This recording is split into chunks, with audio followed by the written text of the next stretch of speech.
countdown. It's around like 5, 4, 3, 2, 1. We should be recording now for our second Big Blue Button session. It's exactly 7:30 on November 6th. Let me just give a heads up, and I'll post this on Canvas. Next week, we're going to do a little different time. I cannot do it on Thursday, which would have been the 13th. It is the 13th of November, but I have a previous commitment. So I'm going to move our Big Blue Button session for next week to Tuesday. It's Veterans Day, 11/11. As always, you're not required to attend a live session, but if you do, you can get extra credit for participating.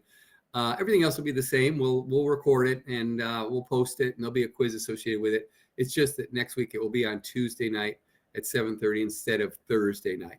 So just a heads up on that. And again, that'll be posted on Canvas. But a lot to cover tonight, so let's go ahead and jump in.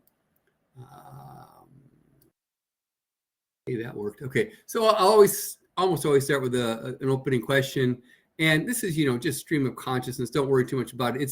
There's a purpose for me asking this question. We're going to delve a little bit into some customer discovery issues. But here's the question. What time of day are the most chocolate milkshakes sold at fast food restaurants, and why? It can be just like a little sentence, but pick a time of day and then tell me why you would think that'd be the most common time that people buy their chocolate milkshakes at fast food restaurants. Okay, send me an email.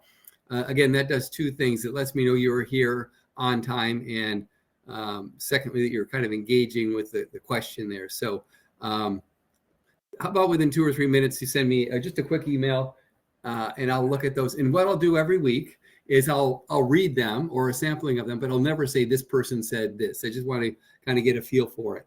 So if that didn't make sense, let me know. I'm going to stay in the room for the next couple of minutes, but I'm going to pause my mic while you guys are thinking about that. Feel free to let me know if that didn't make sense.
Okay, I see that most of you have sent me your responses to this question. Let me just read them kind of in no particular order.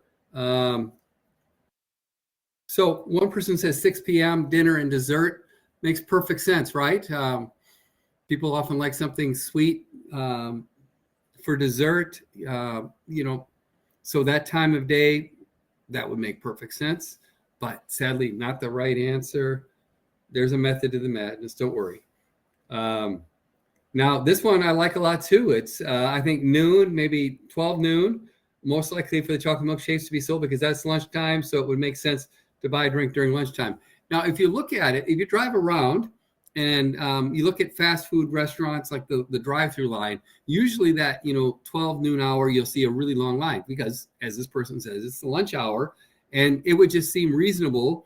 Well, if they have a lot of customers, one of the things they're going to be buying is milkshakes, especially if it's a place like McDonald's or something that sells them. So since that's their busy time of day, the lunch rush, why not? That makes perfect sense, but that's not the right answer either.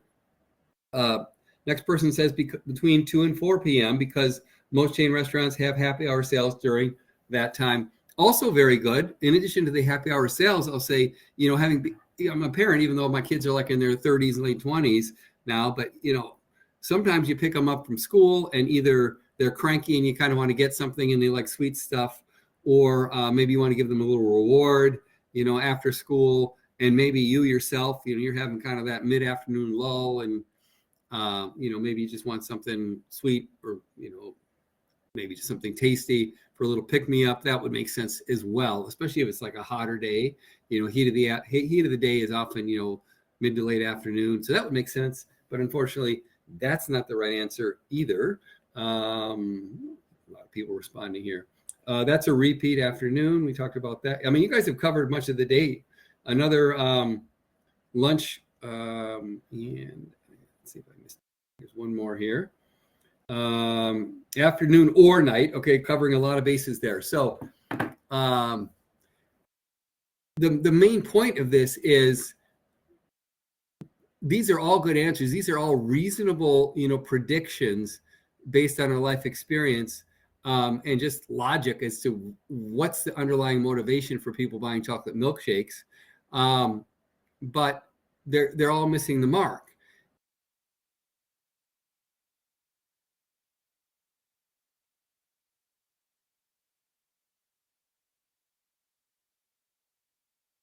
Hang out. In this case, you might hang out at a fast food restaurant for several hours and really over the course of several days and just observe, right? Start by observing and then maybe asking some questions and seeing who's buying chocolate milkshakes and why. That would yield a lot of insight. So believe it or not, Clayton Christensen before, in addition to being, actually was voted one of the most influential thinkers of the world a few years ago. He was a Harvard Business School professor. Wrote some of the books on your reading list. His consulting firm was hired by a fast food restaurant chain. I think it was McDonald's. I posted that. Actually, if I haven't posted a video on Canvas, I'll post it soon. I forgot, actually, because sometimes I post it in advance, but sometimes I know I'm going to do it in the session, so I don't post it because he kind of tells the whole story, and I like to lead with this question, so you have to guess. But his research term or consulting and research company was hired by a fast food restaurant, I think McDonald's, to do this study. And one of the reasons was the traditional market research, which I'll get into later tonight, had been done by other companies for this fast food chain, and it didn't improve their sales at all. So they hired his company, and they did kind of what we talk about in Talking to Humans and what we really talk about throughout this course, which is called customer discovery. You kind of go where the customers are and see how they behave, and then talk to them and try to find out why are they behaving this way. And to cut to the chase here, it was early morning, like 7 to 9 a.m. Who would have thought, right? Who would have thought? And the deeper question is why? So let me ask you guys, why are a lot of people buying chocolate milkshakes between, say, 7 and 9 in the morning at fast food restaurants? Any guesses?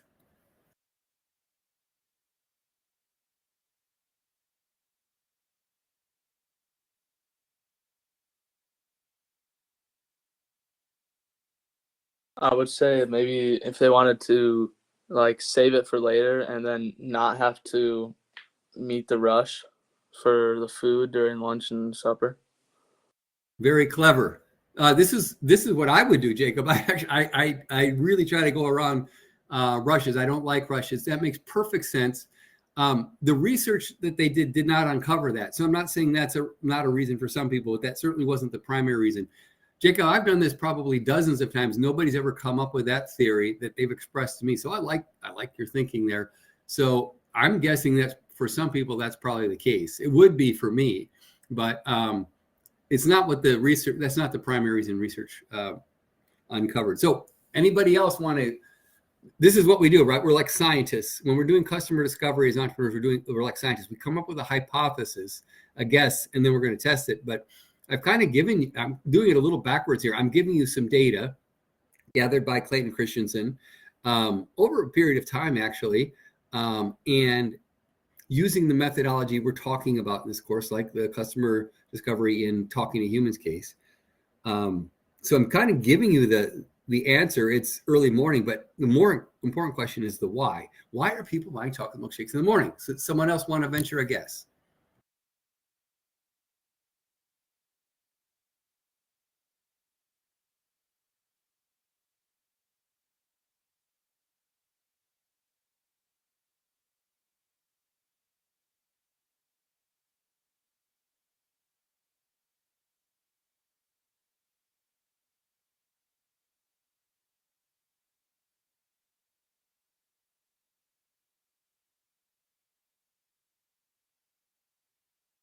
Thank you, Sebastian. Alternative to coffee, maybe. I think you're getting close. In fact, sometimes as we're talking about this, I'll just mention, if it were me, I'd be buying coffee, and I do, although I usually make it at home because it's cheaper. But I'm not bashful about going through McDonald's drive-through for coffee because I actually think it's pretty good coffee, and it's much less expensive than Starbucks, and I'll get it pretty quickly.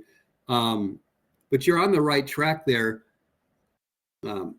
Sebastian, giving a big hint. So I don't buy coffee because I love the taste. I think the taste is okay, but what coffee does is it gives me a lift, right? It gives me a little energy lift, and especially in the morning, that helps me start my day. So if I didn't get enough at home, and I've got a little lull, I'll be happy to go through a drive-through. So you're on the right track. That's kind of one of the reasons people choose chocolate milkshakes. But why isn't everybody like me?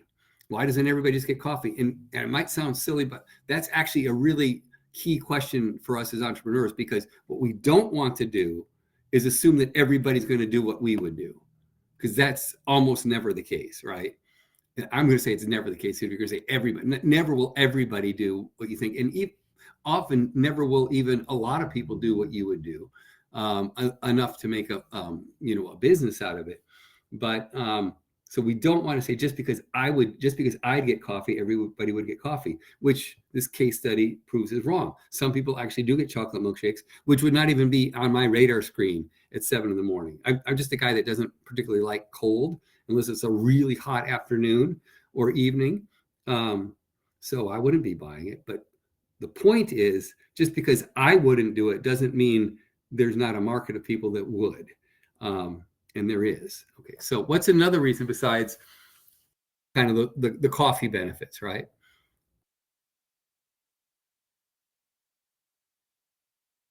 Allergic to caffeine, no, that's fair. But I'm pretty sure, I'm not a chemist or a nutritionist. I'm pretty sure that chocolate has some caffeine in it. So there is a little bit of that. Okay, some pretty good guesses there. Okay. Now, and I'm sorry, as I mentioned again, I'm not going to keep apologizing, but on the second time I've used Big Blue Button in like 5 years. So sometimes it mangles the slide a little bit. I think if you're seeing what I'm seeing, it's all the words are there, but the spacing kind of got messed up when I uploaded the Big Blue Button. But what Dr. Christensen at Harvard, and he died a couple years ago, sadly, but he was about 70 years old.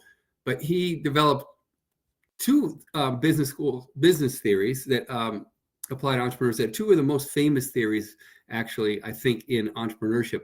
One is disruptive innovation, which we'll talk about in another class. He's really known for that. But another main theory is the job to be done. And at one level, it's like a really basic kind of course, theory, but if you think about it, it really gets toward the heart of entrepreneurship. He says people buy stuff to do a job for them. The lingo that people have adopted, or entrepreneurship people have adopted, is more to solve a problem for them, maybe to provide a benefit. You'll hear me say this many times. Benefit and problem solving are really two sides of the same coin. So let's say I'm tired and just kind of slow moving in the morning.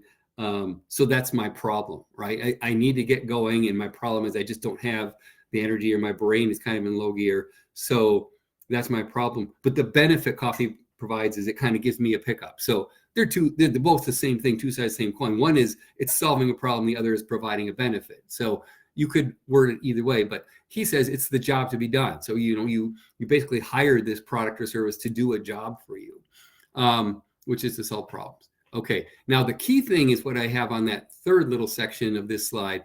The job or problem is not always what it appears to be on the surface. So as some of you kind of suggested, oh, you buy a chocolate milkshake because maybe it's sweet, or maybe in the afternoon it's hot, or some of the things I threw out, maybe the kids are cranky, or you want to reward people. Often people will buy sweet kind of things for reward. I know probably most of you are not as old as me, but in the early 1980s, when I took an advertising class in college, and this was from kind of a famous advertising professor who also had a consulting business. He taught Budweiser beer back then, which was the best-selling beer in the United States. Their ad campaign basically was pointing at Budweiser being a reward. You've been hard work, you put in a hard day's work, and then you deserve this reward. If you see the more recent Modelo ads, they're kind of like that. It's more like for the fighter in you, but it's kind of like, you're out there kind of fighting through your work, or you're just, you're battling in life, to provide for your family, whatever. And so you kind of deserve this reward. And there is a bit of that here. Okay. But that's not the root thing for what they uncovered. Why would you go at 7 o'clock or 8 o'clock in the morning to get your reward when you could do it at the end of the day? All right. So let's keep going. What is the root problem? Well, let's go to the next slide. So the take, I'm going to give you the reasons for the case. And again, I'm going to post, it's about a 7-8 minute video with Dr. Christensen tells the story himself. I encourage you to watch that on Canvas. But the takeaway is not about chocolate milkshakes. It's about doing the customer discovery to understand the underlying jobs or problems that people are seeking to solve in their lives. Okay, so back to the chocolate milkshake. First, let me really emphasize again the methodology, which is a bit like talking to humans, but his was more systematic. So here's what they do. Somebody from his firm, and he'll talk about this, and I think it was probably him at first, they actually just kind of camp out in a McDonald's. And I think they got permission from the management to do this because it was the restaurant that hired them. But you don't always need permission. Like in talking to humans, you can just hang out in a Bed Bath and Beyond. You could hang out for several hours in a McDonald's. Probably you'd have to buy something. But you could just sit there making notes or with your laptop. And so that's what they did. Somebody from Dr. Christensen's firm said, we're going to do level one customer discovery, market research is you observe. You don't say a word. You're just a fly on the wall and you're watching. So you're sitting there watching customers as they came in. You can just be in the back and again, fly on the wall. Most of the time they don't even know you're there, and you're not saying anything to them at first. And you're just, as people come in, and then you sit where you can see the drive-through and kind of hear what's going on with the drive-through. And then of course you're making notes, is that, who's buying what? Are they buying anything else with it? Are they going through drive-through? Are they going to the counter? Are they with a group? Are they alone? And so here's what they're finding. Almost all of the chocolate milkshake sales in the early morning, say 7 to 9 a.m., are from people going through the drive-through. That's the only thing they buy most of the time is the chocolate milkshake. It's almost always a chocolate milkshake, which, by the way, a lot of people don't know that the best selling ice cream flavor in the United States for many years has been vanilla, not chocolate. A lot of people like chocolate. I like chocolate, but that doesn't mean it's not number one. Vanilla is number one for ice cream. My wife loves vanilla, by the way, but they're buying chocolate in the morning, not vanilla. And that gets to Sebastian's point. Chocolate does have a bit of a caffeine in it. I don't know that vanilla or strawberry do. I also know people where chocolate is more than just like a pick-me-up. It kind of is like a feel-good for them. It doesn't do that for me, but for some people, it's a real kind of almost like a drug, like a more than just a buzz, but like a feel-good, almost like a beer, would give you a feel-good. It's not alcohol, but hopefully you get my point. Some people just, they get a real happy feeling when they eat chocolate. So you got the feel-good, you got a little bit of the buzz. You're going to get some other things that I'm going to share with you, or people who buy this are going to know things. But back to, so the researchers in stage one, which is observation, they're just seeing it's people, number one, they're usually alone, almost always at a drive-through. It's the only thing they buy, and they're usually pretty well dressed. So let's start connecting the dots. Help me out. I'm going to say it again. Now, people in the room, please help me out by giving me your best guess. Let's say you've observed for a couple of days here, and you've watched hundreds of people, and of the maybe 30 or 40 who bought chocolate milkshakes, the vast majority were 7 to 9 a.m., alone in their car, fairly well dressed, and that's all that they bought was a chocolate milkshake.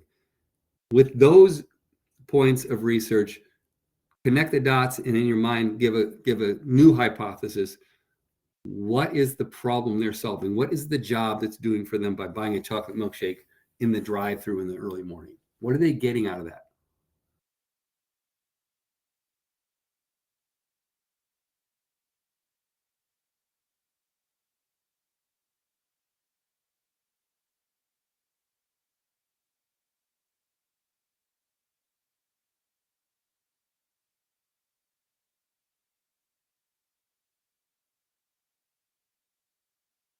A couple people typing, that's good.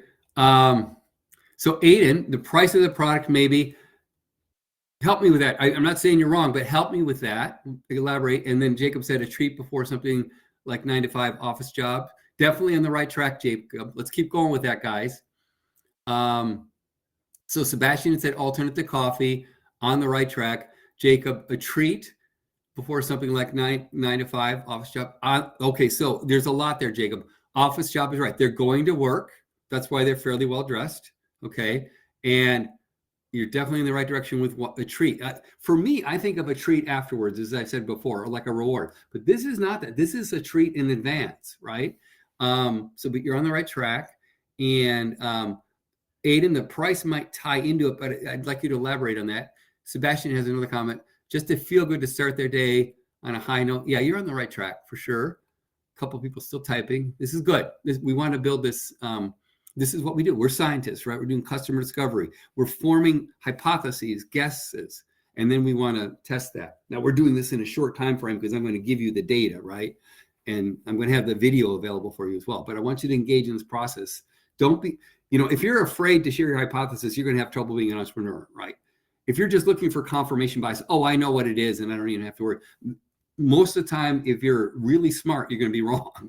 Okay, so you have to engage in this iterative process we call of like, here's a hypothesis, let's do a low-cost test of that, see what happens. And don't be afraid. Say, well, I think it's this, and then when I'm wrong, rather than hide my head and say, hope nobody like mocks me because I was wrong. It's like, oh wow, that's very cool because I really thought it would be this one thing and it wasn't. That's where the learning takes place. And better yet, as entrepreneurs, that's where we then see an opportunity that our competitors often didn't, because they weren't willing to formulate the hypothesis and see pretty quickly that was not the main reason, and then learn that it's actually something else. Most people, I'm going to suggest, I already know. I don't even have to test it. Well, that's a recipe for failure. Okay, so while I was saying that, let's see. Jacob said, it is also a trend, especially in high school, to get drinks in the morning. So maybe that lasts later in life as well. I didn't know that. See, you just taught me something. Aiden said, I'm assuming chocolate would be cheaper since vanilla ice cream is more commonly purchased. Okay, good insights there. So let me cut to the chase here. This is what the research showed. And again, you can watch the video from Dr. Christensen himself on Canvas. Let me just try to phrase it consistently as possible. Round two, after doing observation, is questioning. So they were given permission to the restaurant to actually go up and talk to people. So they often would go out in the drive-through line. And again, they had permission, and if people didn't want to talk to them, they wouldn't. But most people talking, they just go up and say, hey, I see that you bought a chocolate milkshake here, and that's all that you bought. Can you tell me, why you bought it, and Dr. Christensen will try to be funny in the video and say, hey, what job were you trying to get done by buying a chocolate milkshake? But they would say it more like, hey, can you just share with me why are you buying this? Why are you coming to the drive-through well dressed and all? And almost always people are on their way to work. And as you dig a little deeper, they have a fairly long commute, maybe at least 20 minutes, 20, 30, 40 minutes. And they're going to a fairly stressful job. Okay. And it started to connect with me because many, many years ago, actually, when I was doing market research for a living, I would drive about 35 minutes to work. And when I first started the job, I liked it, but then I had a boss that was really kind of a jerk. And as I'd get closer to work, I'd start getting this knot in my stomach, this stress, and they're seeing that when they're doing the research. A lot of people, it's like, it's a stressful job. And so they want to get to work and they want to be, kind of awake and alert, but they also want to be calmed down so they can get into work. They don't quite have that knot in their stomach. They don't have the munchies where they feel like they have to get up and go to the vending machine or something like that, but they can just go in and settle and go to work and they're kind of calmed down. Plus they're alert enough. And the chocolate milkshake does that. Okay. So just real quick. So yes, it has the caffeine. Yes, it has the chocolate that gives them kind of a feel good, but the milk is a big part of it. And I'll just share this with you guys because we're all adults. When I did this case study a few years ago in our Adrian, Michigan campus, face-to-face, a lady who was, I don't know, probably 45, 50 years old said, hey, I've been a labor and delivery nurse for 20 years, and I totally get this. So what's the first thing we do when a baby is born? A baby is crying. We give them this pacifier, okay? So number one, when the baby is like sucking on something, it just kind of calms them down, right? If you've ever had children or worked with babies, often they'll do that, give them the pacifier, start sucking, or you give them a bottle, or you give them the mother's milk, right? Because that milk just naturally kind of calms them down, coats their stomach. So that's kind of what's going on here. They're getting, and they said the nice thing about the chocolate milkshake, and you've got the straw there. They said, well, we tried other things, like I'd have a chocolate bar, but I'd eat it up like in less than a minute, and then I'd have chocolate all over my fingers, which isn't good if I'm going to work. I don't want to get chocolate on my clothes and stuff like that. But the chocolate in the milkshake, it's self-contained, it's neat. But better than that, it takes me 20 minutes to suck that thing down as opposed to like a minute for the chocolate bar. And so it was just like this constant little soothing, I'm sure we probably all had a milkshake or a smoothie or something like that. It takes you a while to get it down. So they're having this constant stream of just soothing, a little bit of caffeine, a little bit of chocolate, a little bit of, that milk to coat the stomach and give them this kind of warm, loving feeling, and it settles them down. It both settles them down and it kind of makes them alert enough with the chocolate and the caffeine so they can go into their work. Plus it's neat, right? It doesn't get all over everything. So that's a lot. But if you're like me or like almost everybody I've done this case study with, which is like hundreds of people, nobody thought of that in advance, which is the point. Do the research. Go to the places where your target customers are most likely to be. And phase one, just watch them, which will help you formulate better questions, and then come back and then just start asking, oh, I noticed that you chose that one, or you looked at that and then maybe checked it out, like the pillow in the case study, but then you put it back on the shelf and I noticed that you didn't seem real happy. What were you looking for that wasn't there? And you will get so many insights.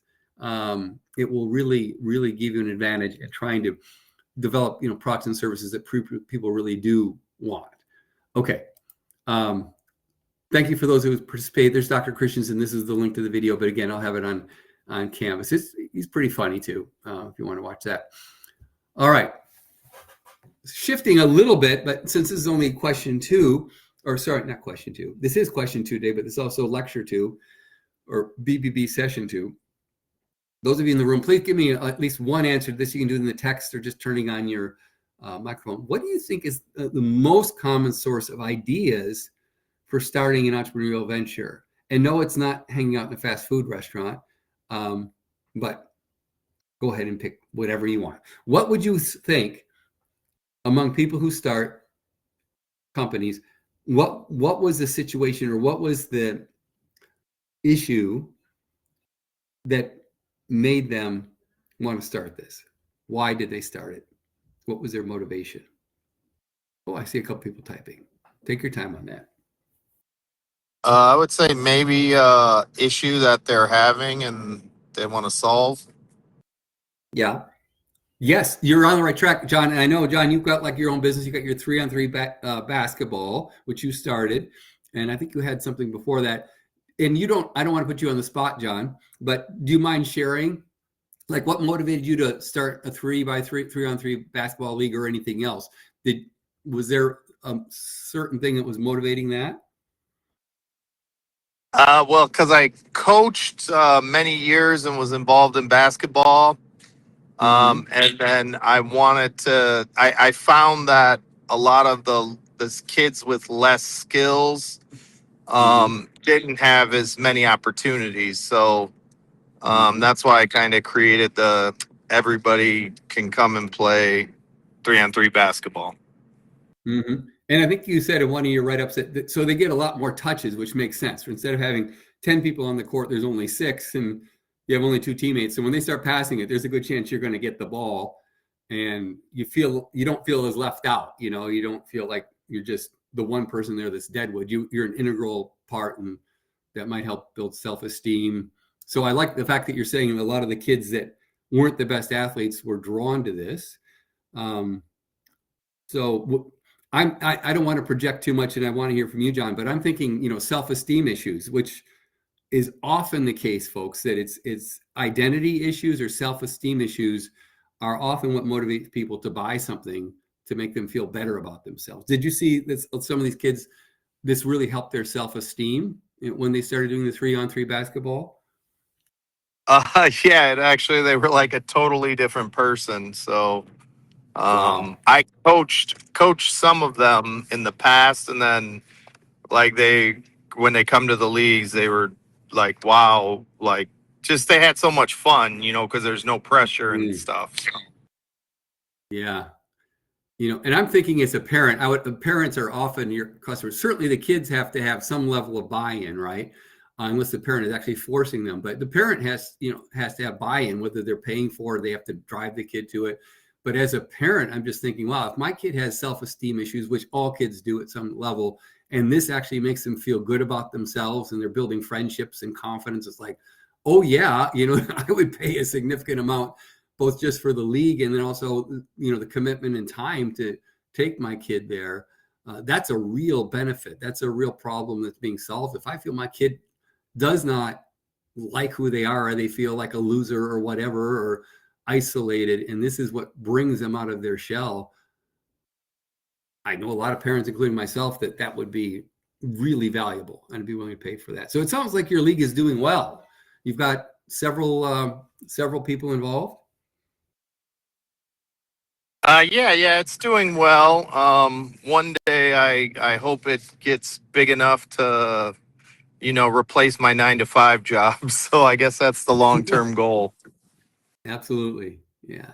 Okay, cool. Thank you. Let me see what else other people have. So Aiden, personal experience, an issue. Sorry, this is Adaya, if I recommend. You told me, if I remember correctly, that you told me last week. If I'm mispronouncing your name, please tell me, but I think it's Adaya. It's Adia. I'm sorry. I missed Yeah. Adia. Okay. Yep. Personal experience and issue they wanted to solve in their own life. I think that's a big one. Definitely personal experience, and it's often their own problem, which can be good and bad. Certainly, if you can empathize if you've had the problem yourself. The flip of that, though, is that sometimes you're extrapolating, thinking that everybody has the same problem you do, which is not the case. But I'm not saying it's a negative to have had the problem yourself. Sometimes it's a big positive, but definitely personal experience. Now, Aiden, Aiden, said a problem with a company that you want to do better. That's like ding, ding, ding, ding. It is experience is the number one thing, guy, and it's often work experience. So you're in a situation, and if we've all been in jobs for a little while, you realize, maybe the company is doing some things well, and that's why they're in business. But then there's almost always something that's totally messed up. And if you're just paying attention and you're there for a while, you're like, wow. Customers are not happy. Maybe the employees are not happy with the way this thing goes. And then the light bulb goes on. It's like, we could actually do better, do this. And sometimes you mention it to your boss and they say, yeah, let's try this. But often they're like, no, we don't want to do that, or it's going to be too costly, or just shut up and just do your job. And so then eventually, you know, it's just kind of gnawing at you. Well, this is really an opportunity. And I've seen it. I've even seen people leave the company, unlike Mike the mechanic, which basically burned his bridge. If those of you who have done the case, and I think it's pretty much all of you, or at least most of you. So Mike the mechanic, he just kind of cusses out his, you know, the dealership and goes starts and does his own thing. Don't do it that way. I've seen it where people will leave a company to do this, and they tell them that's what they're doing, and it's successful. And eventually, the company actually subcontracts them to do this thing for them. So yes, you're in a job situation often, or maybe it's a personal situation, and you're seeing this problem again and again, and then you're thinking, you know, we could do this better, and so they go ahead and start it. So I encourage you guys, if you're not, you know, part-time job or something, if you're able to kind of get out there in the workforce and experience some of these things, they often can tip off ideas for businesses. And it might not even be in that industry. One of the main reasons that people come up with entrepreneurial ideas are they're not just like this total new revelation, like nobody's ever thought of that before, but it's that they're actually doing something in one industry, and then they realize, oh, in this other area, we could actually apply that same method. Nobody's ever applied it from industry A to industry B. So, you know, you just connect the dots in your brain. Okay, good start, guys. Now, work experience is the most common source of new business ideas, kind of what I just said. They see an unmet need or unsolved problem and then figure out a better way to serve the customer. All right, so I'm going to ask you all, hopefully willing to participate. You don't, if it's too personal, you don't have to, but what motivates you to start your venture? John already shared a little bit. Who else wants to share? What's motivating you, or what has motivated you to want to start your own business? And it doesn't have to be work experience. It could be something just that is the genuine reason. Hello. Yeah. I guess for me, it's just having a testimony, being able to see with my eyes any problems that's going on that I want to fix, like any businesses or business ideas that I feel like could be better. I guess that's what helps me want to go on a venture, just seeing it with my own eyes and be like, dang, I think I could do that, or I could probably do that better. Yeah, absolutely. Really, yeah, that's the big one. Perfect. So thank you for sharing. Is it Jaquavis? Yes, it's Jaquavis. Oh, I actually got it right. So thanks for your patience. Good comment, Jaquavis. Beautiful. Thank you. Anybody else? Mr. Ronald. Yes, sir. Jaquavis. Sorry for interrupting right now, but I just wanted to say hi to the whole class. I guess this is me networking. I know this is not the time to do it. Like, I know that this is not the time, but hi to the whole class. Hey, network, I think almost any time, you know, maybe don't stand up in the middle of a wedding and say, you know, but, you know, I think this is a great forum for networking. So go for it. Ebony says hi. Ebony, I'm glad you got in. I sent you a link by email. I don't know if that's what did the trick, but I'm so glad you could join us. All right. Who else would like to share what's motivating you to start a business, or what already has motivated you?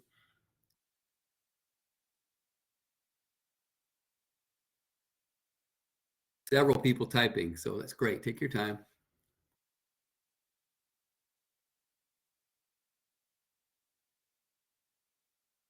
For me, like I'm still in high school, so like the idea of getting a job kind of like constricts what I'm able to do. So I like being able to like plan out what I'm doing, and then like working my job around my schedule instead of having to work my schedule around my job. Yeah, I agree. That's very attractive for me as well. Great. Thank you, Jacob. Got a couple more people still typing. Wonderful. Adia is typing. I think hopefully I said it right that time. Yeah, I was just going to say, like, contributing something to a community where it's something that's obviously a need. You know that people would appreciate it, and not only doing it like to create your own schedule and like make money or whatever, but just doing it to like create a community, I guess. I think that's what's appealing about it to me. I'm so glad you said that, because the research shows that that's often really a good motivation. Not always, but certainly many people, they want to improve their own lives. They make a lot of money, have a job they like, or more free time in the long run. But when they're driven for something bigger than themselves, that often is really the big motivator. And that can inspire other people to join you, whether they're employees or partners or even customers. They buy into like the big vision that we're actually going to make the world better, or we're going to at least make this group of people better. And that fires them up, because a lot of people, most people, from my experience, and I think a lot of research supports this, they just go to a job because they have to, right? They just need the money to support themselves and their family, but they actually don't like their job. Sometimes they hate it. But people tend to stay with jobs where they feel they're actually making a positive contribution to society. And then entrepreneurs, if you really you have a passion for this business because this is really improving people's lives, that can motivate you, especially through the hard times. Because if it's not going well and you don't really feel it's doing that much good, it's so easy to quit and say, well, I'll just go get another job. But it's like, no, this is like really going to help people. So I want to keep going with it. So that often is one of the biggest motivators, not just to get people to start the business, but to stick with it when things are tough. And as I say, research shows that employees that you hire are much more likely to stay with you and enjoy their jobs if they feel they're part of something, again, bigger than themselves, something really meaningful for society, and that they're growing as a human being by doing this. So that's really good. Okay, now, Sebastian said, one of my friends passed away when we were 16, so I want to be successful for him. Wow, that's beautiful. I just have to do a quick aside because it came to my head. Sebastian, are you a football fan at all?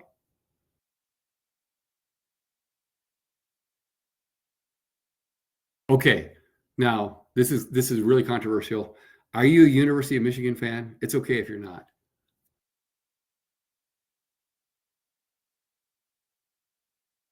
Oh, okay. Well, will it hurt your feelings or anybody else's feelings if I give you a positive U of M story? It'll be brief. A couple of people are typing there. All right. So I promise 1 minute or less. But 2 years ago, Michigan won the national championship. It doesn't matter if that means anything to you or not, but they were really good. And I grew up watching them with my dad. So I've been watching them for over 50 years. So they won the national championship in 2023. JJ McCarthy was their quarterback. Okay. JJ had been best friends with a kid since they were like fifth grade. They played football together all through high school. I'm getting a little goosebumpy here, but then their families became like best friends, like they would go on vacations together as a family. So then JJ goes to U of M. This other kid goes to University of Nevada, Las Vegas, and he's starting, I think, a lineman, JJ's quarterback. And as luck would have it, the upcoming year, JJ's going to play, or Michigan's going to play UNLV. Who knew? So in Ann Arbor. Okay. Now, sadly, and this was during COVID, this kid has a heart attack in the middle of the night. He's 20 years old. He has a heart attack in the middle of the night in Las Vegas, and he dies. And of course, that's shattering for the family. And oh my gosh, it's so emotional. I think his number of his jersey was 45. And they showed pictures from like when they were like 12 years old and the kid's wearing 45 and they're like arm in arm and they're just buddies. But they were looking forward to, hey, we're going to have to play against each other. The kid dies, okay? But they still have the game.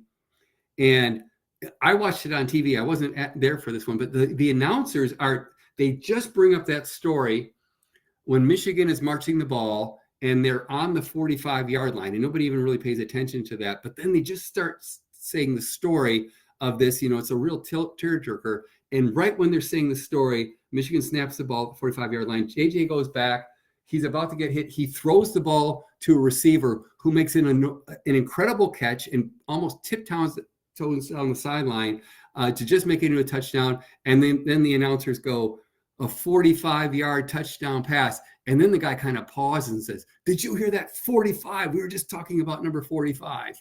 And JJ just kind of points up in the sky, like points up to heaven. And, it's like kind of like that was for you. Just amazing. So like he kind of dedicated it to after the game, he dedicated it to his friend.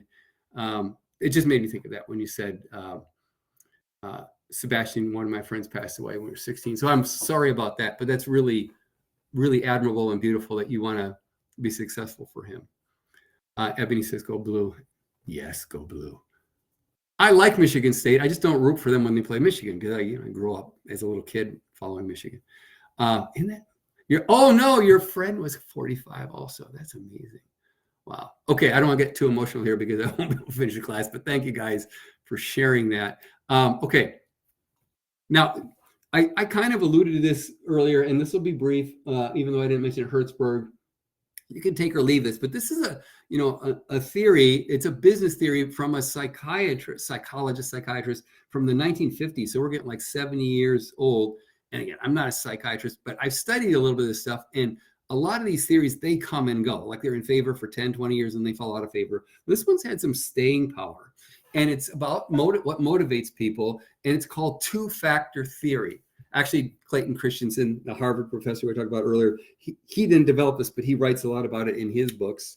If any of you have picked the book, How Will You Measure Your Life by Christensen, it's on a reading list. I don't remember off the top of my head if anybody picked that one or not, but he talks about this theory as well as Jobs to Be Done, which we did earlier tonight. Anyway, let me get to the theory. So there's a theory that's just called of motivation, just called incentive theory. And we know what it is, even if we know what the name is. And incentive theory is people will do things if they perceive they're going to get rewards, AKA, if you're going to get more money, you'll probably work more hours, right? Like if you get overtime, well, if I get $20 an hour, fine. But if I get overtime pay $30 an hour, well, I'm going to want to work more hours. And trust me, I used to manage a factory. And a lot of people, they love that overtime. And if it was a special day where they would get double time, everybody would sign up, right? Okay, so money tends to be a motivation for some people. But Hertzberg theory is not that. He's saying money might get you to come to work, right? But he said more money will never make you really love your job. He says more money will make you maybe not hate your job enough that you will keep doing it, but it'll never make you like wake up in bed in the morning and say, wow, I want to go to work. If you hate your job, even if you're going to get paid more, you're still going to hate your job when you're getting paid more. You might say, well, the money's better, but you'll never like feel like this is like my mission in life, or, I'm really doing good service for society. If you felt that before you got the big raise, you'll still feel it usually like 6 weeks. There's some data to show like somebody gets a raise, they say, oh, boss, just give me the big raise and I'll just like knock it out of the park. And like for 6 weeks, they're jazzed up and they do better work. And then they just tend to fall back into where they were. Like if they were mediocre before that, or they just hated the job, they'll still hate the job after the initial excitement over the raise diminishes. Okay, so what Frederick Hertzberg says is there's two categories of kind of things that have to do with motivation. And he divides them into as I have on the slide here, paragraph 2, hygiene factors, and paragraph 3, motivators. So hygiene factors are kind of more the incentive things like more pay, maybe good health benefits. And he says those will prevent you from quitting your job. And isn't hygiene a weird name, guys? And I struggled with that when I first read it, but then here's my analogy, not Hertzberg or Christensen's analogy. And this is a true statement. Every day, with almost no exceptions, when I get up in the morning, guys, I brush my teeth. But never, ever, ever have I woken up and said, hey, yeah, I want to go brush my teeth. And so not to take so long on this, I'll just go briefly and not ask questions. But if I were asked, why do I brush my teeth? If you thought about it, I say, well, if you don't brush your teeth, bad things will happen, right? First of all, I'll probably have bad breath. I might have things sticking in my teeth, which I wouldn't like. And then long term, I'd have probably gum disease, teeth would start falling out. I've known people like this, really bad breath, you have gum disease, and really a lot of pain and surgery when, you have to have surgery on your gums or your teeth fall out. So I don't want those bad things to happen to me, so I brush my teeth. Well, how's hygiene factors for the workplace? Well, if I don't go to my job and I don't get paid, this is going to be a bad thing, right? I can't pay my rent or my mortgage. I can't feed my family the way I want to. We can't go on vacations. So bad things will happen. So, kind of I owe, so off to work I go. Those are hygiene factors. They will keep you in your job, but they will never make you love your job or really excel at it or feel satisfaction. All right. So that's the one category, the hygiene factors. Yes, they might make you keep doing your work, but they'll never make you really good or really motivated. The second class, which you call as motivators, are things that make people want to come to work and actually get better. And at the bottom of the slide there, what are those things? That you actually enjoy the work. And part of that is you feel it's something bigger than you. Really important to us as leaders when we're starting a business and bringing people in, you're recognized for doing the work. People like to be recognized. Hey, this is really valuable what you did here. This really helped the team. People like feeling like they're an important part of an organization and that they're appreciated. How many of us, we do a lot of things at job and nobody ever says, hey, we really think that was helpful for us. Thank you. A lot of people never hear that. And then also you feel there's personal growth. It's not just same old. And I'm not talking about getting a raise every year. It's like, I actually feel I'm better at this than I was a year ago. I'm really improving. And that's why successful companies often will pay for their employees to have, professional development, go to seminars, take college classes. A lot of companies will pay for that stuff. And but that they're getting better, they're becoming an expert in their field. So that's Hertzberg's theory, take it or leave it. But this certainly applies to entrepreneurship, because if you have these motivators, you're passionate about the work, you want to be recognized as being like a leader in your field, and that you feel like you're actually growing as a person by developing this business. Those are more likely to keep you going rather than, oh, well, I started this franchise, selling fertilizer because I thought I could make a lot of money, but after doing this for about 6 months, I'm making a lot of money, but it's just stinky old fertilizer. If I never see fertilizer again in my life, I will be happy, but I keep selling it because I'm making money. But while I'm doing it, I'm just like dreaming about doing something else because I just don't like fertilizer. So maybe not the best example, but hopefully you get my point. All right, so here's the summary. Hertzberg's theory, hygiene factors, things like pays and benefits, and even a safe environment, which means, you don't think you're, like when I worked in a factory, once I visited another company's factory and they had an overhead crane carrying things that were like 20 tons. And one of the employees said to me, be careful because the guy who runs that crane, he comes in drunk sometimes and every now and then he drops something. So don't let it come over your head because he might drop on your head. Can you imagine working in that environment? Even if you got paid really well and got great health insurance, it's like, you're not going to be happy, right? Because you're worried that you're going to be hurt. Or heaven forbid, you're in an environment where there's like sexual harassment or something like that. Those are things that can really, really make people not want to go to work. So you want to have a hygiene factor so people don't feel like they're going to be hurt going to work, even if they don't love their job. But the last class, the motivators, the last class of factors to make people want to go to work are that they like the nature of the work, they feel that they're taking on more responsibility, they're getting recognized for it, they're growing as a person, and you could summarize that with that you feel like you're accomplishing something meaningful. Yeah, you want to avoid getting hurt, but you want to feel like you're actually doing something meaningful. At least many people do. All right, that's Hertzberg in a nutshell. Now, we know entrepreneurship, it's dynamic, it's always changing, but it's a process of developing a vision and creating and adapting, and it requires an enormous amount of energy and passion to be successful. Okay, so that's our kind of our transition here.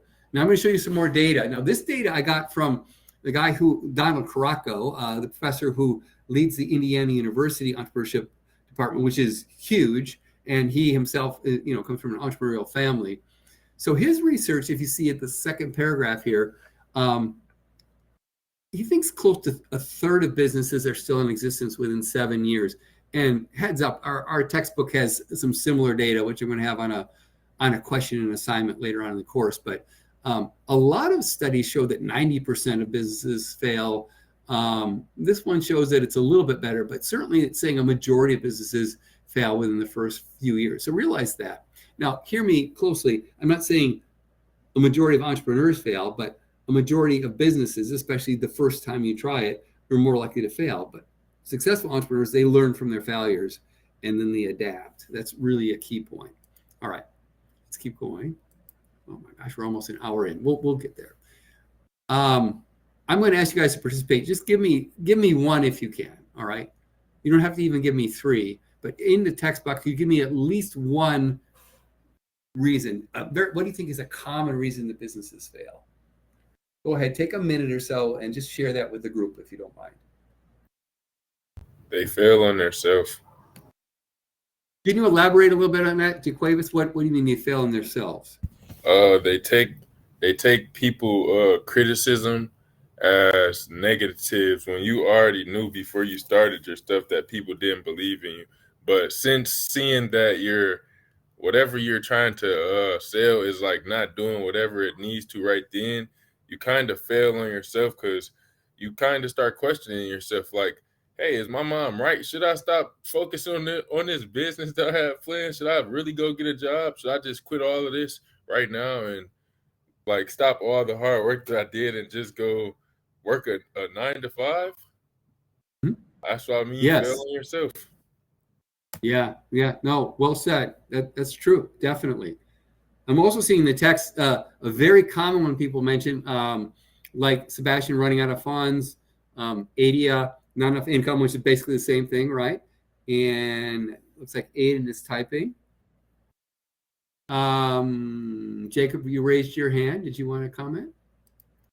Yeah, I was thinking maybe too scared to expand, so then they're stuck at their like initial spot. Yeah. People don't always mention that, but that's definitely true. So Aiden wrote, selling a product or service that they think customers want without researching. Yes. And for me, I would think that's number one, but it's like number two on the list. Let me go to the list. Oh, sorry. And DeQuavis, also income. A lot of people are mentioning that. And then Ebony, spend more than they earn, which is a money problem. And no doubt, I mean, companies that fail, they run out of money. But I would say that's more of a symptom than a cause. You can argue with me on that if you want, but I hear it a lot from people who fail. It's like, well, I ran out of money, but there's a reason you ran out of money. Okay. Now, definitely this thing about what I have in red here, really this is from Don Caracco again, Indiana University. The ones in red, lack of information about customers and lack of market research, meaning you didn't really understand what customers want. For me, that would be number one. He's got it as 2 and 3. But what most people don't realize is number one, which is really a big one, is that they grew too fast. I think I briefly mentioned it last week, but there's actually a lot of surveys have shown the same thing. So the good news is you actually have a reasonable chance, if you do your market research, to get a business that people want to buy the stuff. But the problem is, if you let it go to your head and it's like, wow, we're making more sales and people want more, and then you try to grow too fast. Like when you first start out, you're delivering great product or great service because you're so passionate, but then so much business comes in that you just start hiring people. It's like, hey, there's a warm body. You want a job? Here, come do this. And you don't properly train them or you don't properly select them because they don't care. They just wanted the money. And they start delivering poor service. That's a nightmare. Also, to the money point, sometimes you can overexpand and run out of money, right? You borrowed too much for expansion and then maybe the economy went down. So I say this to all of you because obviously we want to get so you can start a successful business if you haven't started it. But some of you will start successful businesses. And if you're not careful, you'll grow it too fast. Nothing survives if it grows too fast. Think about people. You don't want by the way, the average person, they're at half their adult height when they reach 2. My brother-in-law was a pediatrician. I didn't know that. So if you're like 3 feet tall when you're at age 2, you might be around 6 feet tall when you're fully adult. And that's okay. For maybe over the period of a dozen years, you're going to grow another 3 feet. But you wouldn't want your 3-foot child at age 2 when they're age 4 to be 6 feet tall. If you've ever had a kid that had growing pains, it's painful. But can you imagine doubling your size in a year or two? No, they'd be unhealthy. Even if you're growing a plant or something in your garden, you don't want in 3 days for it to go to full maturity, right? It would just, the plant couldn't support itself, right? Well, it's similar with a business. It's great that there's a lot of pressure on you to grow. You're doing things right. You're solving problems for customers. They want to come back. They want to bring their friends. All that's what you want. But then you also have to have the discipline to say, no. If we had more time, I'd tell more stories. Very briefly, though, like Mike Nevins, you might have heard of him. He had a very successful business in Jackson, still there, but he's retired. Full Spectrum Solutions. They make custom lighting. And it's multi-million-dollar business. Mike is rich and retired. But the reason that company grew is that when Menards gave him an order to put in custom lighting in all 500 of their stores in the United States. He said, no, I can't do it in the timeline that you said. Take your $20 million order and give it to somebody else. And the reason he said that is prior to starting Full Spectrum Solution, he was kind of a builder. His dad was a carpenter, and he and his brothers were really good at building stuff. So he was building log cabins. And then he went to Colorado and he was building $1 million custom log cabins for people. I mean, he was making a boatload of money, and he was so good at it. He got like 30 orders in a year. And so he just started hiring people who didn't know, which end of a hammer to hold and all that, and didn't care. And he actually went bankrupt. He got sued by a lot of these people, customers, because he couldn't deliver. He couldn't build that many log cabins, certainly not with the quality. So he actually had to leave Colorado, tail between his legs, because he had so many lawsuits from him. I'm telling the story. It'll be quick. And he had to go live in his mom's basement in Hillsdale, Michigan. And then he started the lighting business eventually, because he's a very smart guy. And anyway, that started growing. And then, a couple of years, maybe 3-4 years into that, after he's got a successful lighting business, he gets this huge order from Menards, and he says, no, I can't do that. And Menards eventually said, okay, give us the terms. And he said, over a 2-year period, I could do this, but I couldn't, like in 3 months, put in lighting for all 500 stores. So he got the $20 million order, but he did it on his terms. He knew he couldn't grow that fast and do it properly. It would put him out of business a second time. Okay, so those are the two big ones. Don't grow too fast when you're successful. You have to have that restraint and discipline, and you have to hire people and develop them at a reasonable pace. Don't grow too fast. But yes, to some of your point is that these ones in red, you have to get to the point where you have business. And if you're just like, well, I have a great idea and everybody's going to love it, probably not. You have to do the research. You have to really understand what's the job their customers want to be done. What's the problem you're going to solve for them? Now, also, once you get going, you need to start diversifying. You definitely want to focus on one thing and do it really well to get going. But over time, you want to be able to diversify, kind of not put all your eggs in one basket. So if one product line kind of falls out of favor, you've got something else you diversify. Another reason you might fail is that maybe you have passion for what you do, but you're actually not very good at it. And you've got to then be able to bring in partners that do have the skills that you don't have. Another is legal problems. We'll talk about that in another discussion. Inadequate records. If you're like me and you just hate doing paperwork, you've got to have somebody on your team, even if it's a family member who's a volunteer, to do your tax records, make sure people are being paid on time, which leads to the next one. Nepotism just means hiring friends and family, even if they're not qualified. My rule is I would hire anybody, but if they're friends or family, they got to be subject to the same terms as everybody else, including if they don't pull their weight as everybody else is, they can be fired too, just because you're my friend or family member. And you have to put that in writing at the beginning of the deal, that you're under the same responsibility as anybody else. You can't just come in late because you're the relative of the boss. That will destroy your work atmosphere, I promise you. People will resent that. So you don't want to hire friends and family just because they're friends and family. You got to hire them because they're the right fit and they also agree to the same levels of accountability as everybody else. Last two are you try to do everything yourself. And the opposite of that is once it gets going, you just kind of don't show up anymore. And people will not respect that. The people you leave behind will, if you're not motivated, they won't be motivated. Okay. I went through that really quick, guys, but I want to cover a lot tonight. So this is a little bit repetitive, but this is from Don Crocco again, who's done a lot of great research. So how do you do it right? Definitely you want to do your homework. You want to do the proper research. Do what you're doing now. Take courses and workshops. Learn from the experience of others. If you don't have a mentor and advisor, get one. Later in this course, I'm going to have you tell me who's going to be on your informal board of advisors, unpaid usually. You think hard enough, you can come up with 3 people, okay? But you need those people who can look you in the eye and say, hey, I have great respect for you, but this idea we got to think about because this could really sink you. And you're like, no, I'm sure it's going to work. It's like, no. Just slow down. And so you have to have people who care enough about you to tell you, actually, I think this might not work because of these reasons. Because we all going to make mistakes, guys. And if you don't have anybody to give you that check, that feedback that can make you think again, you're going to make some really big mistakes, and you want to avoid that. All right. Now, I'm going to go through this very quickly, both because I post some Jim Collins stuff, but it's basically what I said was the number one reason business fails is they grow too quickly, they expand too quickly.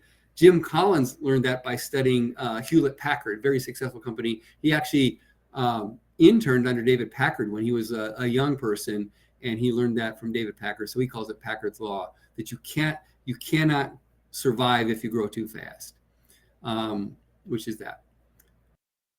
All right, you got to have passion. We talked about that last week. Now, if you looked, mission statement, right, is one of our assignments. I really want everybody to take it seriously. Hopefully in the write-up, I made that clear. We have some good stuff in the textbooks about that. But one of the reasons I talk about this is I've worked with people before. I've been to businesses where people will just say, oh, well, we were going to have an audit, and part of that was we had to say what a mission statement is. So we actually just hired somebody to write it for us. And I'm like, no. It's kind of like you want to marry somebody and you just like hire a consultant to pick somebody for you. I don't, maybe that'll work, but no, usually it doesn't. I would think if it's something that serious, you want to have like buy-in on this. I mean, you want to pick the person that really agrees with your core values and what's important and all that. Similarly here, don't hire somebody else to write your mission statement. Your mission statement should be a reflection of your core values. If you're the founder of the company, the mission statement should come from what's really important to you. Because by definition, core values are things that you're not going to compromise on. Of course, there's many things you have to compromise on in business. You can't say every single thing is my core value. You'll never move.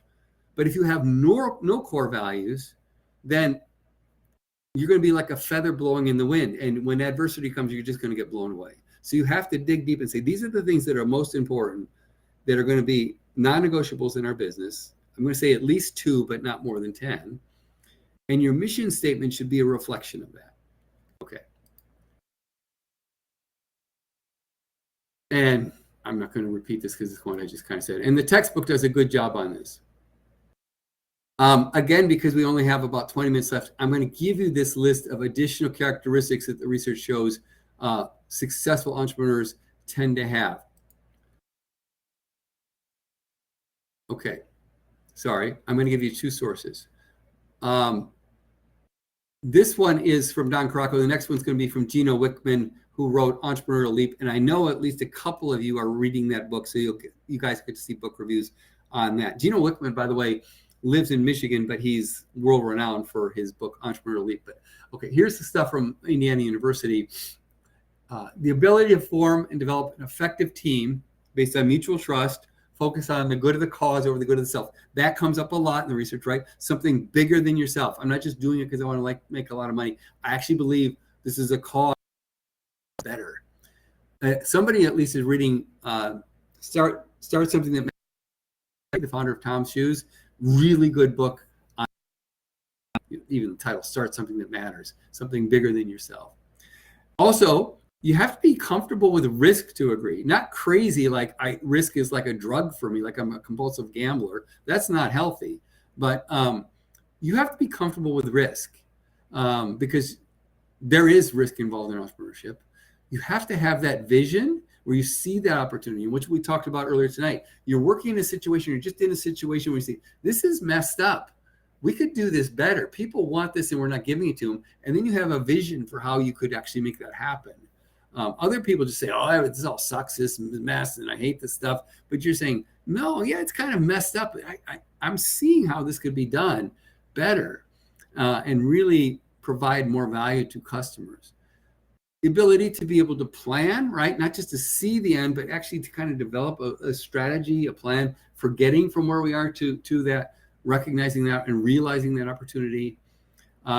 This next to last one, thrive in the midst of chaos, is a little bit like recognize the opportunity, but they're different. And one is seeing through the chaos. The other one is to be able to be comfortable with that. So again, that's related to be able to take on the risk and be okay when things look like they're falling apart. And then the last one is much more like managerial, where you can marshal resources. Yes, building a team, which we had at point 1 up there, but being able to get the funding, be able to, get everything that we need in place. It's being a good manager. Being a good leader and good manager are not the same thing, but having both obviously is an advantage. Okay, I know I'm going fast, but I want to cover a lot of things. Very quickly, I'm going to go through Gino Wickman's 6 Essential Traits of an Entrepreneur. 2 quick things. Again, people are doing a book review on this, so I encourage you to read all the book reviews, but read the ones on this book. Number 2 is, although I think Gino makes really good points, he's an entrepreneur himself. It's a great book for somebody, especially if you're like starting out your career and wanting to be an entrepreneur. It's a good list of questions to ask. What I don't like is I think he's too strict, and he gives a survey, and it's like, if you don't score 90 in the survey, you shouldn't be an entrepreneur. I don't agree with that. I actually went to a seminar at Spring Arbor University where he was speaking, and I made a table with other entrepreneurs, and we take the survey, and like none of us scored 90, but we've all been successful. So I would take the survey with a grain of salt, but I think he does make some good points that these main traits here are very good to have. And guess what? They're a lot like what we see in Don Caraco's research and Jim Collins' research. A lot of the same stuff keeps coming in from separate people who have done research. One is to have that vision. There's a messed up thing, but we can see through the fog and see how this can be done better. Well, passion is huge. Problem solver, right? You can, it's kind of tied to the visionary, but one is seeing it. The other is being able to enact the vision to get there, to solve the problems to get there. Obviously, you have to be driven. It's not just kind of an idle idea or a dream, but you actually feel that passion, that drive. Again, risk taker, very similar to the other list we saw. And I like this one of blame no one. And I might get to it tonight, but I might not. Another guy who puts together a lot of research on this, especially from the world of psychology, it's what they call the internal locus of control. Again, it's a psychological mindset. So if you have what's called an internal locus of control, which means when something goes wrong, you tend to look internally and say, okay, what did I do to contribute to this problem? And, what could I help do to fix the problem? External locus of control is not healthy, whether you're a student, whether you're in business, or just lots of areas in life. External locus of control is almost like a knee-jerk. When something goes wrong, it's somebody else's fault. In fact, when I started working at Jackson College 15 years ago, we all had to go through a seminar, which was like a 2-day seminar. And the person leading it was like from the world of psychology and emphasized this as teachers. And I don't think there's any problem. I can share this with you guys. I said, you want to encourage students to develop the internal locus of control, because the student that's always making excuses, I didn't turn in the paper because my dog ate it, or I didn't come to the exam because my girlfriend or boyfriend promised that they would drive me and they didn't show up, or it's always somebody else's fault. And so it's like, you say, okay, well, that's all wonderful, but maybe you should put your papers in a place where the dog can't get to them. Maybe you should have a backup plan if the person who's supposed to take you doesn't show up. And it's really an important exam. Maybe you have, Uber ready to go or whatever. But it's like, so what could I do so that this problem doesn't happen again, as opposed to, well, it's not my fault, so don't blame me. Somebody else just didn't do what they're supposed to do. That mindset might make you feel better, might even get you some sympathy from people, but in the long run, it will not make you a good entrepreneur, because people around you will see whenever it goes wrong, the boss is going to blame it on me and not take any responsibility. So then why should I take responsibility? I think at least one of you is doing the book, The 5 Dysfunctions of a Team by Patrick Lencioni, pardon me. It's called The 5 Dysfunctions of a Team. Great book, very famous best-selling book. And it's all about this. It's all about his research as a management consultant for many years, seeing that he'll even point blank say, successful teams are not always the most talented people.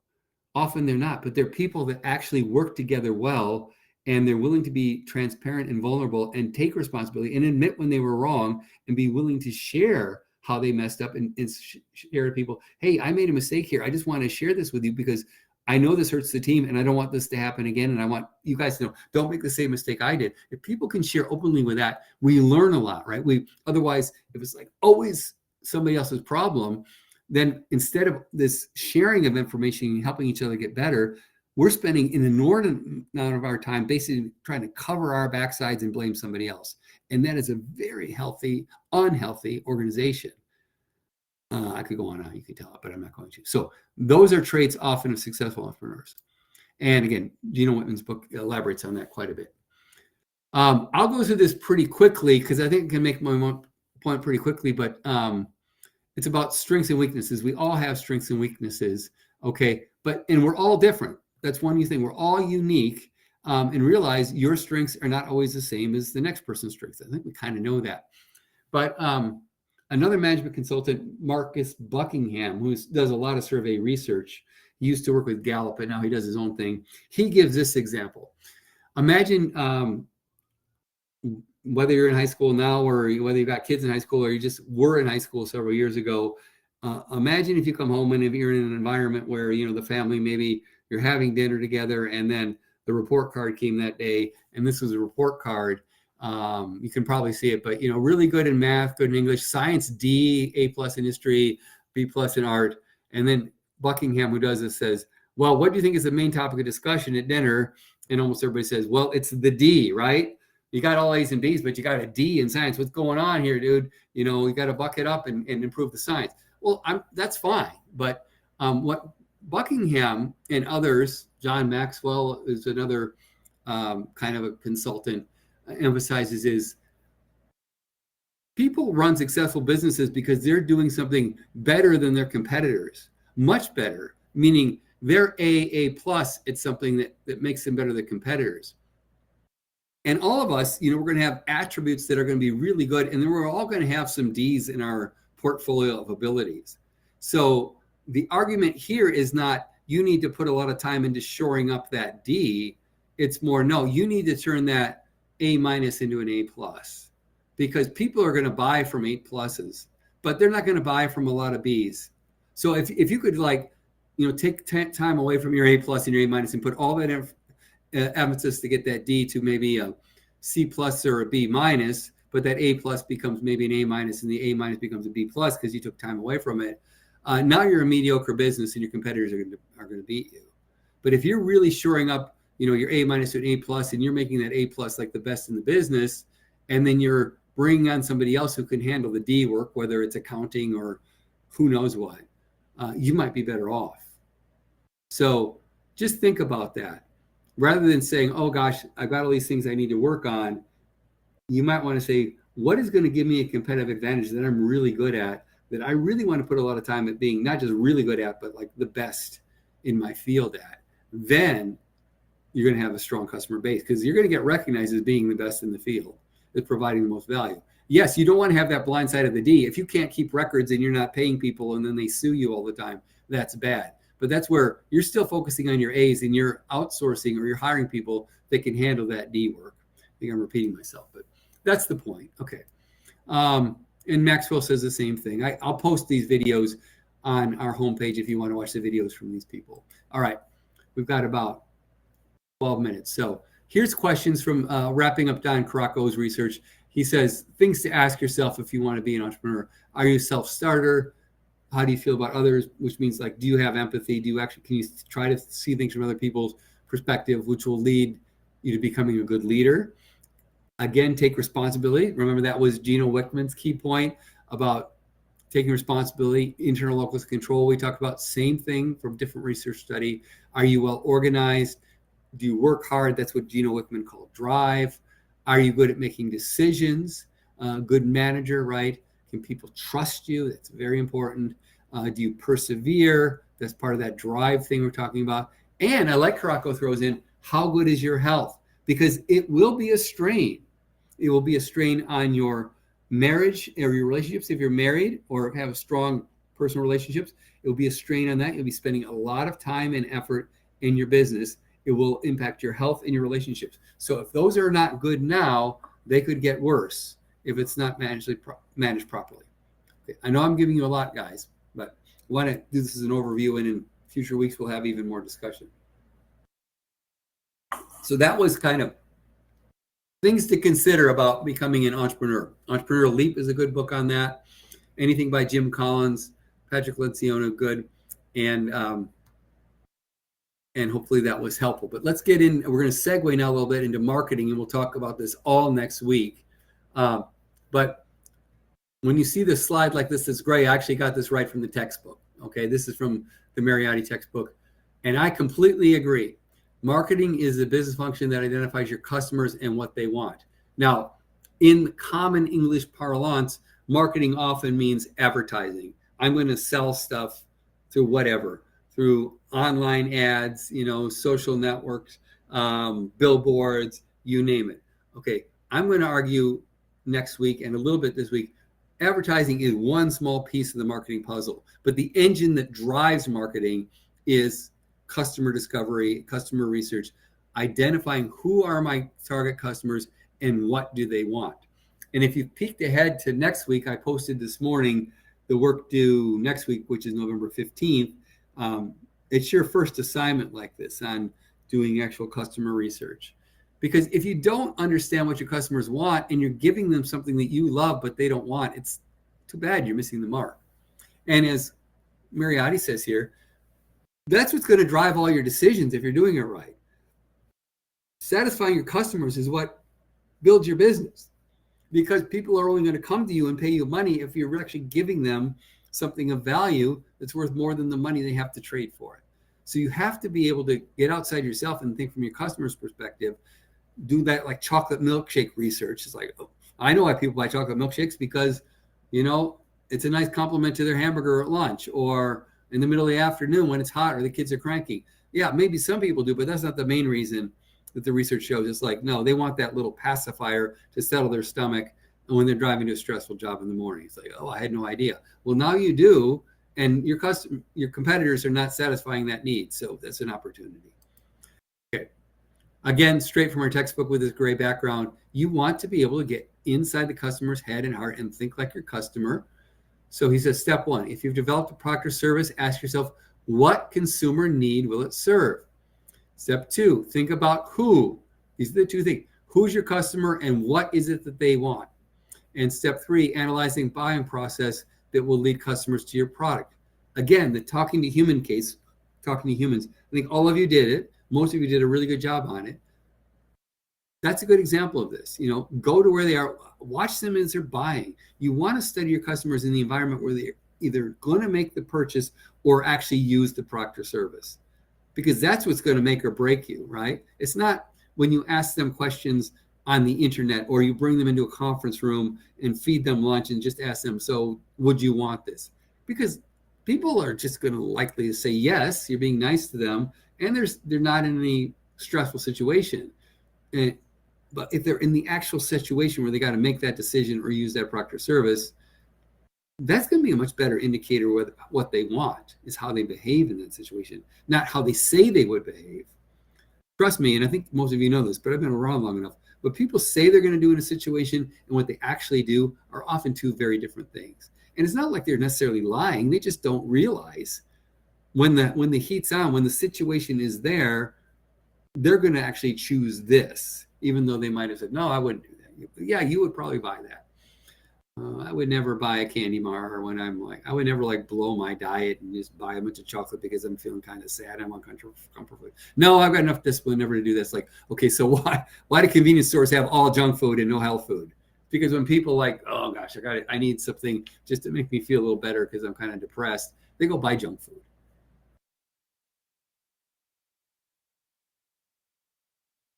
So again, I'm repeating myself, but this is the main theme as we get into marketing. Understanding the underlying problems or jobs is being solved to make their lives better. Okay, now, if you take ENT 102, business model, entrepreneurial marketing, this is kind of the center. We use the business model canvas a lot, and you will use it to actually develop your business model over the period of the course. In this course, we just introduce it. It's in one of the early chapters. I think it's in chapter 1, if not, it's in chapter 2. And I do have a couple of videos on the business model canvas on our Canvas homepage. But it's just, I won't belabor it right now, but there are 9 boxes here. But guess what? The 2 most important one is customer segments, meaning who is your customer, and the middle one is basically the job to be done, which in entrepreneurship speak is often called the value proposition. If you take anything from this, guys, realize that value is not what you think is valuable. It's from your customer's perspective. What value are they deriving from it? Matching it to who is that customer? And it's never everybody. It's more of a segment or a group of people. And all these other things are just connecting it. Customer relationships, channels, revenue, all that's connecting the value that they want to who wants it. How do you get that to them? And then the left side is just kind of back of the house of how do we put the business together so it can actually connect with the customers and provide the value. That was 30 seconds value canvas. But again, there are a couple of videos on our homepage that describe that better. And the textbook has a whole section there. So we're almost done for tonight, but we're going to go deeper next week into marketing. A market niche is a group of consumers with similar preferences for a certain product or service. There are lots of niches out there.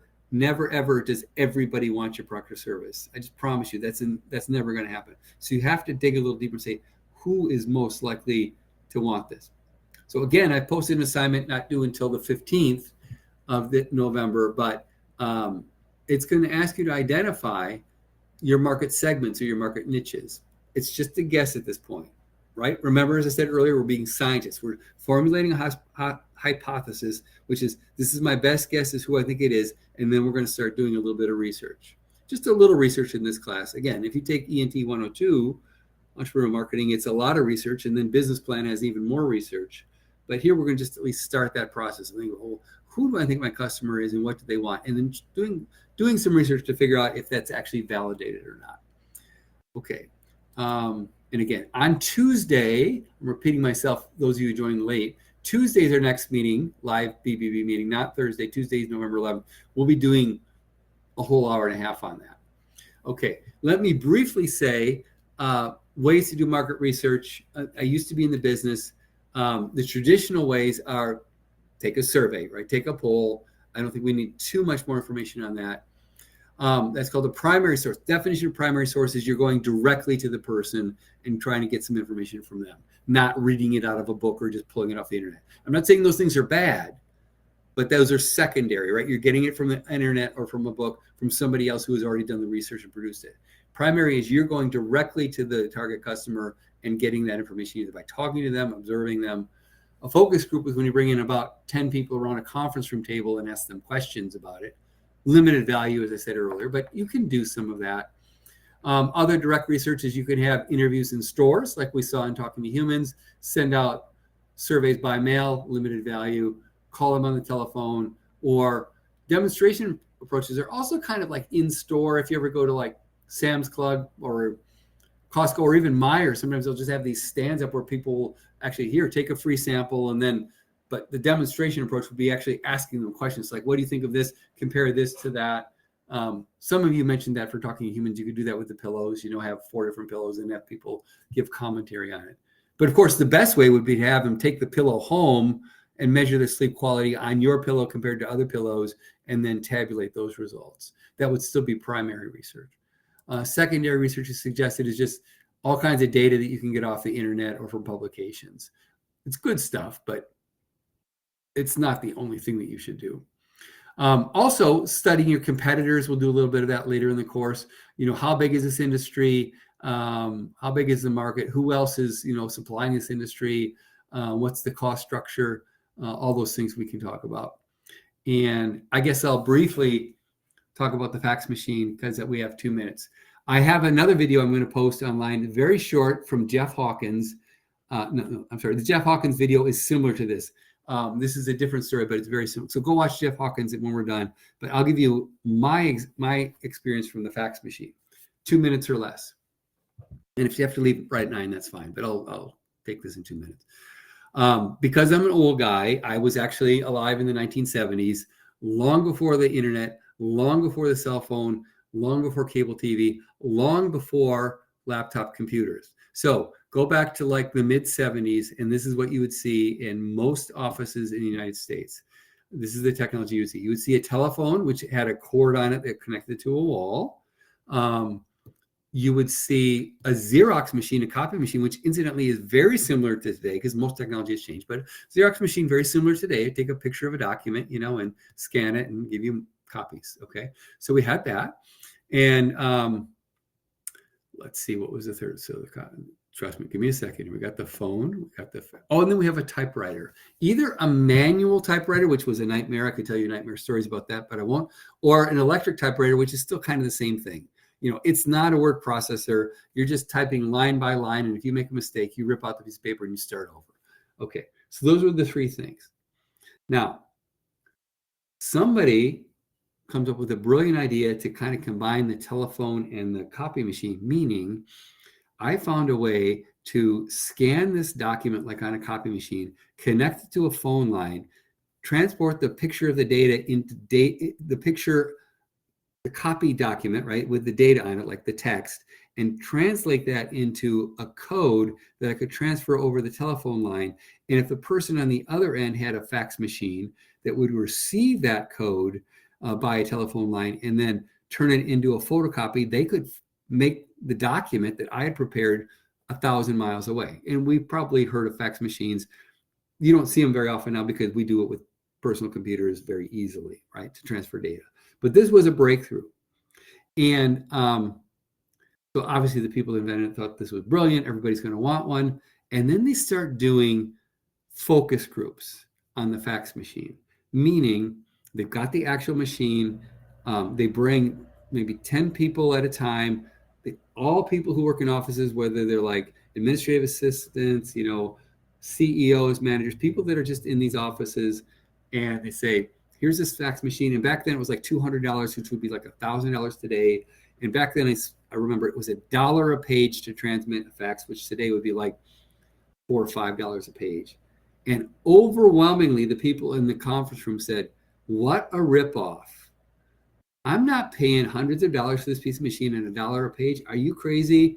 And I will say back then, the U.S. mail service was better than today. If you were, say, in Michigan, you could get mail somewhere within a day or two, even to California from Michigan, 3 days most. You could put 6 pieces of paper in a letter, and you would only pay 1 stamp, which back then was, believe it or not, 16 cents to send something. All right. So if I need to get a document to somebody, I'm going to put it in the mail for 16 cents, and they'll get it within 1 to 3 days, and most of the time that's fine. I said, I'm not going to pay this money just to send it electronically. What a ripoff. Within a year, millions of offices had fax machines. So what did the focus group not detect? Well, exactly what I've been talking about. When people, very smart and well-meaning people, are sitting around a conference room, you've given them free lunch, maybe you've even paid them $50 to do this focus group, which is very common. I used to be in the industry doing that. And they're sitting around chatting and having a nice time, and you show them this fax machine, you describe it. They'll say, yeah, nice, but I really wouldn't pay the money for that. And then those people go back to their offices, and somewhere over the next 6 months, something like this happens, which happened to me many times when I worked in manufacturing. It's like, oh, the customer just called. We've been working on this huge order, this $1 million order, and we know we've been competing with 2 other companies. And they called, and it's 3:00 Friday afternoon, and they go, we've got it down to you and another company, but we need a little bit more information. We need to send us like this 12-page document, but it's got to get to us by 5:00. And they're like 300 miles away, and say, well, you can get it to us and make it clearer, then you'll get the order. And you go, oh my gosh, what are we going to do? I can't drive 300 miles in 2 hours, which, by the way, quick side, I actually, in these old days, I would actually drive things across the state of Michigan to get documents to either a vendor or customer so I could win an order, because I needed the vendor maybe to give me some information on it. And so back to this office example, I was like, oh yeah, I went to that focus group and they have this thing called the fax machine. Get me one of those. I'll pay $5,000 for it for this $1 million. Get me one of those fax machines. And folks, they might only use it once or twice a year, but the time they use it, it's like that's going to be make or break where they get an order, and win that customer over. They'll gladly pay a couple $100 for a fax machine if it's going to get them $1 million order.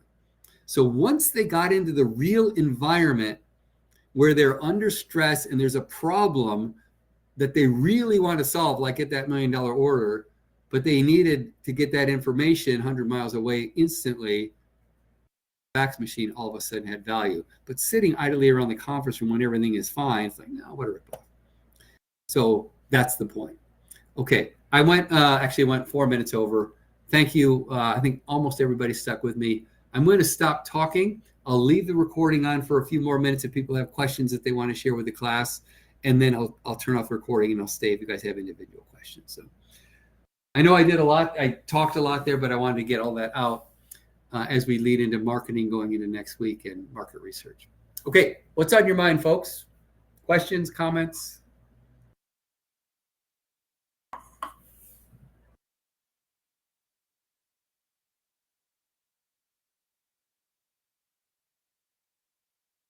Mr. Ronald, you had said at the beginning of class that next week something different will be happening with class. So Yep.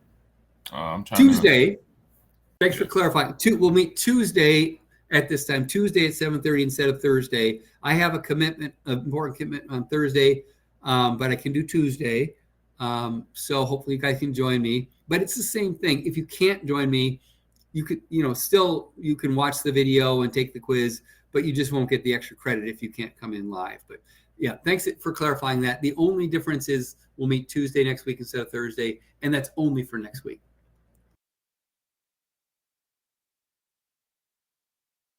Okay, thank you so much, Mr. Ronald, for clarifying that, No, clearing it up.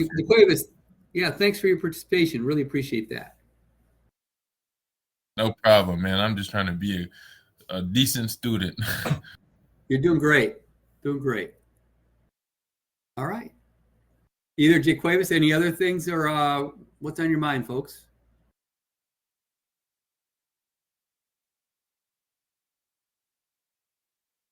I'm going to go ahead and turn off the recording, and we'll have it posted by sometime on Friday tomorrow. But I'm going to just give me a second here. But I'll stay in the room in case you guys have other questions.